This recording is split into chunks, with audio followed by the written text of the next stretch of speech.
Thanks very much for staying with us. Time now for Eye on Africa with me, Georgia Calvin-Smith.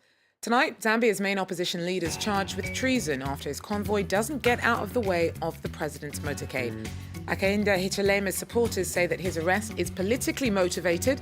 Police, though, insist that they acted independently in pursuing the offence. Also, as South Africa's president marks his 75th birthday, tens of thousands of protesters head to Pretoria once again, calling for Jacob Zuma's exit. He, though, remains defiant. And around half a century ago, Egypt's Jewish population numbered over 100,000. Today, only a handful remain, less than 24. Many struggle to come to terms with the local demise of their culture. But first, Zambia's police chief said that opposition leader Hakainde Hichilema will be charged with treason for allegedly obstructing President Edgar Lungu's motorcade. Hichilema's arrest has infuriated his UPND party, who accused the government of political persecution. However, police say that they're not under any political pressure. Nicolas Chemin tells us more. This is the alleged incident which has sparked a major political crisis in Zambia. President Edgar Lungu's motorcade drives past a convoy of cars belonging to opposition leader Hakainde Hichilema. On Wednesday, the police chief put out this statement. It has been established that the opposition leader disobeyed police orders to give way to the presidential motorcade on Limulunga Road in an attempt to put the life of the Republican president in danger. The police chief also said he had received death threats. The Information Minister's office told us he was unable to comment. Following the incident, Hichilema was arrested and charged with treason. The vice president of his UPND party said their convoy never put the president's life in danger. He strongly criticized Edgar Lungu and his party and blamed them for the arrest. I appeal to the international community that I think they must come to our rescue. There is a dictator in Edgar Lungu now. We never thought that would go to this extent. Since independence in 1964, this is the worst dictator that Zambia has ever had. Hichilema's wife said armed policemen used tear gas when they raided the family house and arrested her husband. They wanted to kill my husband.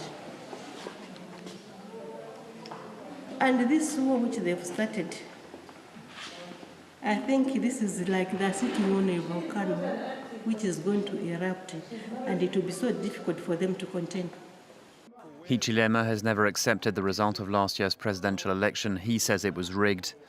Treason is a non-bailable offence in Zambia with a minimum jail term of 15 years and a maximum sentence of death. A report there by Nicolas Chemin. Now, a 30,000-strong rally descended on Pretoria on Wednesday, with demonstrators demanding that President Jacob Zuma quit. Public anger against him has been stoked by the economic damage done by Zuma's recent cabinet reshuffle that saw Finance Minister Pravin Gordhan ousted. The country's credit rating has since been downgraded to junk status by two major agencies. Now, Zuma's also been embroiled in a number of scandals as unemployment grows and economic growth stalls. His critics say that they've had enough. Zuma is standing for everything that is wrong against our country. I mean, just now he said this is a racist of the people who march. I mean, while us were marching for our rights, for asking him, why does he have to step down the minister's reshuffle, just for what? Zuma want to rule this country like all these African countries. And this is not that kind of country, this one. This is a democratic country. We can't rule by a dictator president. The reason why I'm here is because we want to remove Zuma from his presidency. We're tired of corruption, and ever since he became president, he has done nothing. And we're not happy about how he does things. So please help us. Zuma must fall. For more on this, we're joined by Aisha Ismail, who is in Cape Town for us. Aisha, so it was Jacob Zuma's 75th birthday on Wednesday. Birthdays can often be times of reflection. Any signs of all of this getting to Zuma? Well, President Jacob Zuma at his birthday party today told his supporters if the ANC wanted him to go tomorrow, he would do so with a pure heart and still remain a loyal member of the African National Congress. But he said the call should come from within the ANC and not from opposition parties. And despite tens of thousands of people taking to the streets calling for Zuma to go, he remained defiant, saying that he was not bothered by them, and told his supporters that his term as president of South Africa ends in 2019. So another development on Wednesday is that the latest motion of no confidence to be brought against him has been postponed. Why is that? Well, this vote of no confidence in President Jacob Zuma was called by opposition parties, but one of the opposition parties, the United Democratic Movement, approached the Constitutional Court, asking the court to direct Parliament to allow members of Parliament to vote in secret, or to vote by secret ballot.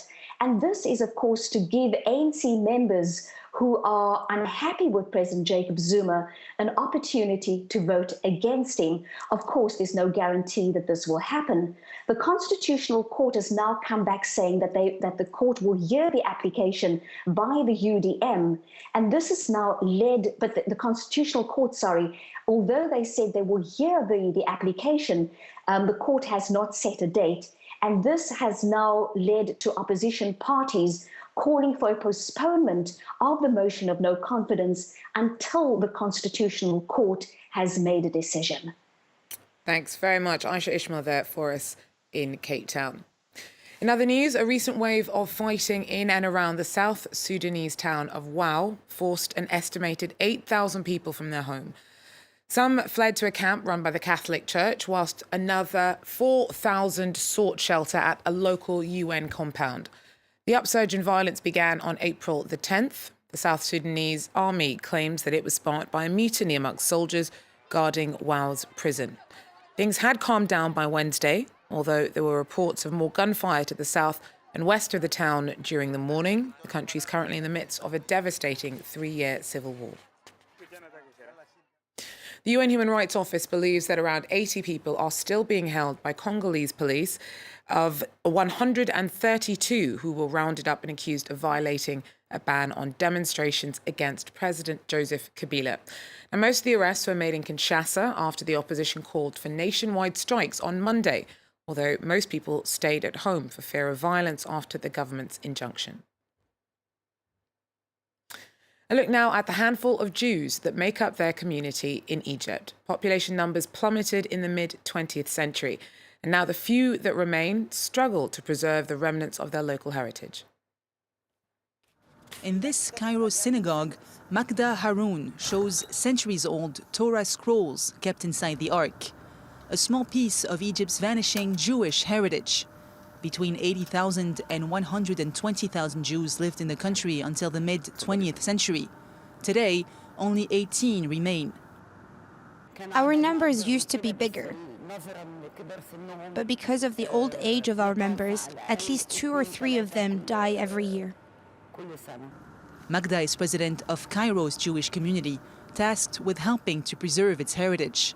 She's one of only 6 Jews living in the Egyptian capital. At 91 years old, her mother, Marcel, dreads to see centuries of Jewish history fade. J'en suis très affectée. It really affects me. And it makes me sad. But there's nothing I can do. It's too late. Many Egyptian Jews left or were forced out following the Arab-Israeli War of 1948. Amir Ramses made a 2013 documentary on the community. Screening the film in Cairo cinemas was a struggle before he eventually obtained clearance. A lot of people still consider that we're in a state of political animosity with Israel, and some still mix the words Jew and Israeli because of that. But I can say that this situation is changing. Little by little, some people are starting to differentiate between Jewish people and those who belong to a state with which there could be a political struggle. Officially, the government makes no distinction between Pharaonic, Islamic, Coptic and Jewish heritage. And the Antiquities Minister says he set up a committee in 2016 to list all Jewish monuments. All antiquities have the same importance for us because they all belong to the Egyptian civilization. But some of the country's synagogues, like this one in the coastal city of Alexandria, need restoration. Although Egyptian Jews have been spared recent attacks targeting Christians, many prefer to keep a low profile. hoping to preserve for a little while longer their once flourishing community. Well, that's it for Eye on Africa for now. Remember, for more news and headlines from the continent and the rest of the world, you can always check out our website, which is www.france24.com. Thanks very much for joining us. Do so again if you can. Take care.